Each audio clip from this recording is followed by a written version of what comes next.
flash flood warning for northeastern Mercer County in central New Jersey, Monmouth County in central New Jersey, Middlesex County in northern New Jersey, southeastern Somerset County in northern New Jersey until 2:45 a.m. Wait, they should have flash flood warning? 2:42 p.m. Doppler radar indicated heavy rain across the warned area.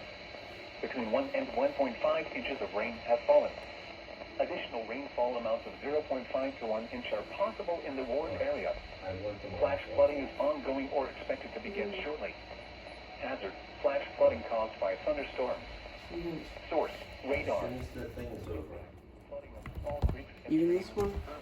Yes, well, you're going to be upstairs sleeping, and when they go off at night, what's going to happen? Well, this one will play the message, You don't need to hear them. You can put them on when you come down in the morning.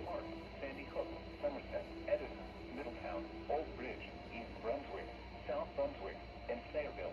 Nothing's going to happen except there's going to be New Jersey turnpike between exit 8 and 12. Interstate 295 in New Jersey between mile markers 68 and 70. Interstate 287 in New Jersey between mile markers 0 and 11. Garden State Parkway between mile markers 1